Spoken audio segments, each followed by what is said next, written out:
రాజధాని రైతులకి మరో గుడ్ న్యూస్. అమరావతి రాజధానిలో పనులు శరవేగంగా కొనసాగుతూ ఉన్నాయి, జెట్ స్పీడ్తో అంటూ మీడియా హోరెత్తిస్తూ ఉంది. సహజంగానే ఒక వారం రోజుల కిందట అమరావతి జేఏసీ రైతులు గుంటూరులో మీటింగ్ పెట్టి ఎప్పుడైతే గవర్నమెంట్ మీద మేము యుద్ధం ప్రకటించబోతా ఉన్నాం, మా కోరికలు నెరవేరలేదు, 14 డిమాండ్లు ఇస్తే నారాయణ తీసుకెళ్లి ఏడ పడేసినాడు, కనీసం 4 నెలల నుంచి రైతులు కలవడానికి, జేఏసీ నాయకులు కలవడానికి ఆయన సమయం లేకపోతున్నాడు అని చెప్పేసి ఇంక మేము టెంట్లు వేసుకుంటాం, మాకు వేరే మార్గం లేదని ప్రెస్ మీట్ పెట్టగానే వెంటనే నారాయణ పక్కకేసి కేంద్ర మంత్రి పెమ్మసాన్ని రంగంలోకి దింపారు. ఆయన మాకు ఒక 6 నెలల సమయం ఉండే మీ 14 డిమాండ్లో ఒక 12 డిమాండ్లు కంప్లీట్ చేస్తాం, వచ్చే పార్లమెంట్ సమావేశంలో అమరావతి రాజధానికి సంబంధించి గెజెట్ కూడా తీసుకొస్తాం, ఇక ఎవడు భవిష్యత్తు తుగలకు వచ్చినా కూడా అమరావతి రాజధానిని కదిలించకుండా. ఇక జరీబు మెట్ట భూముల విషయంలో ఒక 200 ఎకరాల విషయంలో ఇష్యూ ఉంది. అందులో ఒక 100 జెన్యూన్ ఉండొచ్చు, ఒక 105 మంది రైతులు అయితే ఎక్కువ ప్యాకేజీ కోసం పోరాడుతూ ఉన్నారు అని చెప్పాడు. ఇట్లా ఒక్క విషయం చెప్పుకుంటూ వచ్చాడు, అయిపోయింది.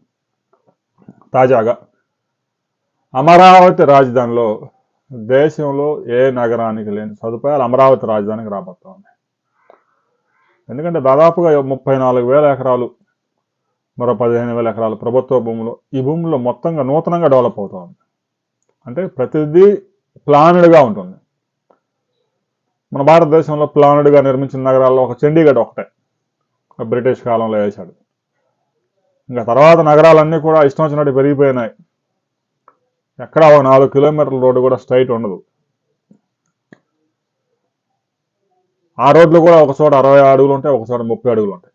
ఏంటంటే శ్మశానాలు ముందుకు వస్తాయి, అమీర్పేటలో వచ్చినట్టు. అమరావతిలో ఆ సమస్య లేదు. సిఆర్డీఏ తాజాగా ఒక నిర్ణయం తీసుకుంది. అమరావతి రాజధానిలో రహదారులే కాదు 3,600 కిలోమీటర్ల సైక్లింగ్ ట్రాక్ రాబోతాం. పర్యావరణ అనుకూలంగా ప్రపంచ స్థాయి నగరాలకి ధీటుగా, అంతకంటే ఒక అడుగు ముందే ఉండే విధంగా, భారతదేశంలో ఏ నగరంలో లేని విధంగా ఇప్పటికే 360 కిలోమీటర్ల ట్రంక్ రోడ్స్ నిర్మాణ పనులు వేగంగా సాగుతూ ఉన్నాయి. మరో 18 నెలల్లో కంప్లీట్ అవుతాయి, అందులో ఎలాంటి అనుమానం లేదు. ఆ 360 కిలోమీటర్లకు రెండు వైపులా సైకిల్ ట్రాక్, అంటే దాదాపుగా ఒక 700 కిలోమీటర్ల సైకిల్ ట్రాక్ ట్రంక్ రోడ్స్కి రాబోతా ఉంది. వాటికి తోడు జోన్స్లో ఉండేటువంటి కలెక్టర్ రోడ్లు కూడా పెద్ద రోడ్లే ఉన్నాయి. ఆ రోడ్లలో కూడా సైకిల్ ట్రాకులు ఏర్పాటు చేయబోతా ఉన్నారు. రోడ్డు నిర్మాణంతో పాటే 12 అడుగుల వెడల్పుతో సైక్లింగ్ చేసుకునే వారికి రోడ్డుకు రెండు వైపులా, ఎలాగో వాకింగ్ జాగింగ్ కూడా చేసుకోవడానికి ఉపయోగపడుతుంది. దేశంలో హైదరాబాదులో హైటెక్ సిటీ దగ్గర నుంచి బయోడైవర్సిటీ దగ్గర వరకు 2 కిలోమీటర్ల సైకిల్ ట్రాక్ వేసి దాన్ని పెద్ద ఎత్తున ప్రచారం చేశారు. సైకిల్ ట్రాక్ అంటే కనీసం 20 కిలోమీటర్లు ఒక స్ట్రెచ్ ఉండాలి, అంతేగాని 2 కిలోమీటర్ల సైకిల్ తీసుకెళ్ళి 2 కిలోమీటర్ల సైకిల్ తీసుకొస్తే అవ్వదు కదా. అందువల్ల అమరావతి రాజధానికి రాబోయే రోజుల్లో అంతర్జాతీయ స్థాయిలో సదుపాయాలు రాబోతా ఉన్నాయి. ఈలోగా రైతులకు ఇచ్చిన ఫ్లాట్స్ కూడా డెవలప్ చేసి ఎలాగో జోన్లుగా విభజించారు.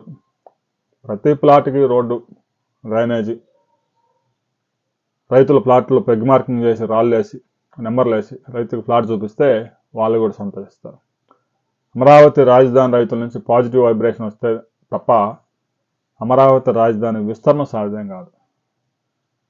అమరావతి రాజధాని ప్రస్తుతం అమరావతి రాజధానిలో భూములు ఇన్వెస్టర్స్కి, ఎవరైనా జాబ్స్ ఇచ్చేవారి కంపెనీలకు ఇవ్వడానికి ఏమీ లేవు. కాబట్టి రాబోయే రోజుల్లో అమరావతి రాజధానిని మీరు విస్తరించాలని కనుక మీ మనసులో ఉంటే అమరావతి రాజధాని రైతుల ప్రతి కోరికను తీర్చండి, వారి డిమాండ్స్ని పరిశీలించండి, ప్రతి రైతుకు న్యాయం చేయండి. ఒక్క రైతు కూడా అమరావతి రాజధాని గురించి వ్యతిరేకంగా మాట్లాడకుండా చూడగలిగిన రోజు, అమరావతి రైతులు స్వతంత్రంగా ఒక ప్రెస్ మీట్ పెట్టి మాకు న్యాయం జరిగింది అని అమరావతి రైతుల గుండెల్లో నుంచి ఆ మాట వచ్చిన రోజు, చుట్టుపక్కల గ్రామాల రైతులు కూడా వచ్చి ఆ డెవలప్మెంట్ చూసి మేము కూడా వ్యవసాయం చేయలేకపోతున్నాం, మా భూములు కూడా ఇస్తాం తీసుకోండి అనే పరిస్థితి తీసుకురావాలి.